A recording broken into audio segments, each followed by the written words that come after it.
There is a tradition observed across the Diocese of the Church of the presentation of an honor known as the Bishop's Cross. The Bishop's Cross is given at each annual convention by the bishop to persons whose outstanding service have changed the course of the history of the diocese for the good, and whose ministry and witness have helped the diocese in a significant way to proclaim and live out the gospel of Jesus. The bishop is to bestow this honor on those whose manner of sacrificial giving of themselves so exemplifies Christ-like love as to be set forth to the entire diocese as an image of discipleship in the church and leadership in the world. This year, it is my duty and delight to present Bishop's Cross Awards to 3 saints of our diocese and to give each of them an engraved silver cross fashioned by Watts of London after the design of the pectoral cross worn by William Alexander Gary, martyr, saint, and 8th Bishop of the Diocese of South Carolina. In the Elements of Rite, a handbook of liturgical style, the Benedictine scholar Aidan Kavanagh wrote this: Rule number 22, words and ceremonies overlap like shingles on a roof. They entwine like vines on a wall. Themes in a fugue. A liturgical event is not a series of separate tableaux, but a symphony of sights, sounds, gestures, and movements whose whole is greater than its parts. A symphony is not performed as a series of instrumental solos. Thomas Henry Bultman, will you please come forward?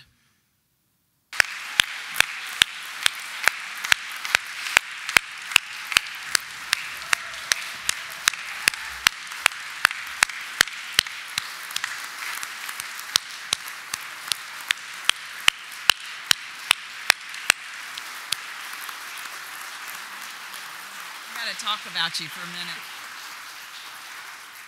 Thomas Bultman has belonged to Good Shepherd Episcopal Church, an historic African American congregation founded in 1913 in the city of Sumter since the day he was born. His father, like his grandfather before him, served as a longtime lay leader, warden, and member of the vestry. His mother played the organ and served as den mother for the Cub Scout troop in which Tommy made lifelong friends. One of those friends, Chip Finney, solicitor for the Third Judicial Circuit, said, "Tommy has always been a person well-rooted in the spiritual development of people. He is a quiet force of kindness and love, focused on sharing and giving to others." Tommy was baptized and confirmed at Good Shepherd, and following in his grandfather's footsteps, has served as a lay minister of the church since 1992. He served as a member of the vestry from 1991 until 2007, and then again as senior warden and treasurer since 2015. Tommy's service to the church extends beyond the bounds of Good Shepherd. He now serves on the Racial Justice and Reconciliation Commission of the Diocese. His lifelong friend, Lauren Perry Palmer, remembers Tommy making worship at Good Shepherd come alive. "He had a special way of making me feel like we were members of a special team," she wrote, "working together to uplift a common cause. I learned by his example." Perhaps it speaks to Tommy's great love for the church that as Harriet Green became his devoted and loving partner and friend, she also became an Episcopalian. Woot woot. Harriet wrote, "Tommy is a stalwart leader of Good Shepherd and attends to its every need.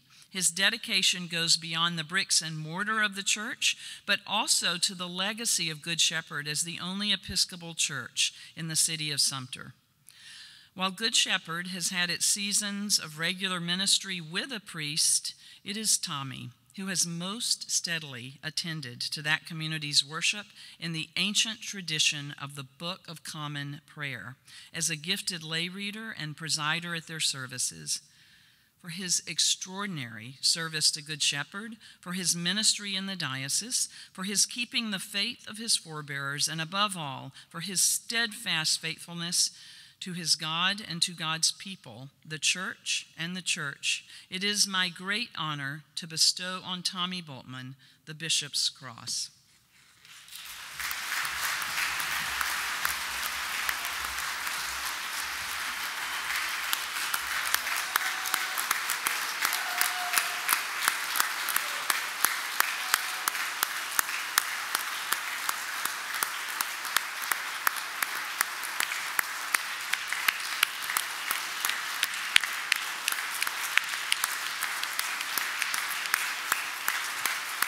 Stay here. To borrow some words from Kavanaugh, however, a soloist doth not a symphony make. Eric Charles Bultman, will you please come forward? Is he here? I know he's trying to get here. He's not here. Well, then, Tommy, guess what? You're going to have to give it to him. I will present it to him when next I see him. Eric Bultman has also belonged to Good Shepherd Episcopal Church, an historic African-American congregation founded in 1913 in the city of Sumter since the day he was born. A graduate of Duke University and the University of South Carolina, Eric's career in the theater has taken him from Sumter to North Carolina to New York City and back home again. For over 30 years, he has directed community and university theater productions, teaching people of many different ages, experiences, and backgrounds, many of whom never stepped foot on stage before. Since 2010, he has taught theater, acting, voice, and speech at the University of South Carolina, Sumter. Over the same period, he has directed over 40 plays, mostly at the Sumter Little Theater, where Eric also served as executive director. He has also directed and appeared in plays at Columbia's Trustus Theater, and he has continued in his own formation as a theater maker and a collaborator with the company Pacific Performance Project East. The company takes a distinctive approach to theater, blending elements of Suzuki training, modern dance, slow tempo, circus technique, silent narrative, and a fresh response to the ideas of Stanislavski. In recent years, Eric has also turned his attention to poetry. He continues to work on a collection called Poems and Prayers, inspired by the sometimes tragic turns of American history since the 2016 election, exploring, as he says, the personal growth, maturity, and wisdom achieved by living a life, not hiding from it. But before Eric worked on the stage, he worshiped in the liturgy. And before he began writing prayers, he read and heard them in the church of his childhood. Up until very recently, Eric said, I could count the number of times I've worshiped in another church on two hands, and I never thought that was a strange thing. His young experience of worship at Good Shepherd is where he perceived early on the profound impact of pageantry and order, the impact of theater and of liturgy itself on the development of the human spirit. Eric said of his upbringing in the church, "This is where I learned about God. I learned to love God and to love people. This was a place of learning, communion, and family. For a long time, this was all I needed." For a long time indeed, Eric, like his brother, has been a faithful lay minister of the Church of the Good Shepherd. This honor we bestow on him today truly overlaps and entwines with the honor due his brother Tommy, a pair of saints whose lives point us to that symphony, whose whole is so much greater than its parts.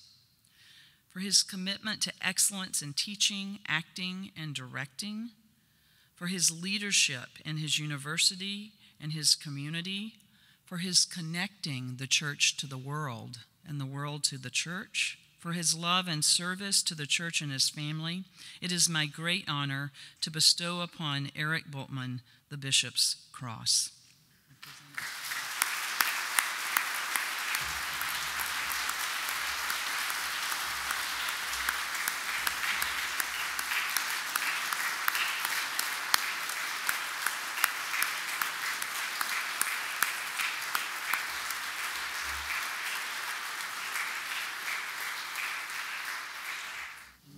the Swiss psychologist and philosopher of learning Jean Piaget stated, "The principal goal of education should be creating human beings who are capable of doing new things, not simply repeating what other generations have done, human beings who are creative, inventive, and discoverers, who can be critical and verify and not just accept merely what they are offered."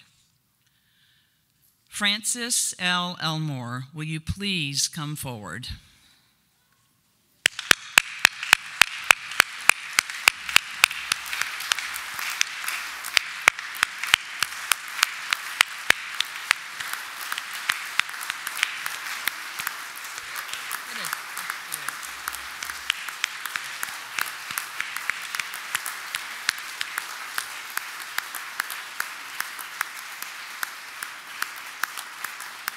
You might sit because I got a few things to say. Dr. Francis Elmore is a founding member of St. Catherine's Episcopal Church and a native daughter of Florence, South Carolina. A graduate of McClanagan High School, where she later taught, Winthrop College, Furman University, and the University of South Carolina, Francis has been an educator her entire career.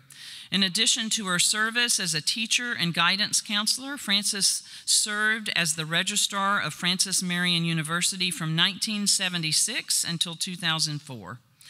Francis's breadth of knowledge about the Episcopal Church and her wisdom about the ways of God has nurtured the St. Catherine's community in profound ways from its infancy. She has been described by members at St. Catherine's as our core person for the sharing of all kinds of concerns and hopes. Her ministries there have included service on the vestry, serving as junior warden, and leading the altar guild. Francis maintained the relationship between St. Catherine's and Cross and Crown Lutheran Church, where the St. Catherine's community assembled for several years before they secured their own place of worship. She's been a member and leader of the Daughters of the King, holding the ties between Episcopal and ACNA members during the years of schism. In recognition of her skills and leadership qualities, she was elected to serve as treasurer of the National Altar Guild Association of the Episcopal Church in 2015. At the time, Francis said, "It's quite an honor to serve the church, and especially on a national level. It also provides another way for me to worship, to honor my commitment to God, and to honor people from all over."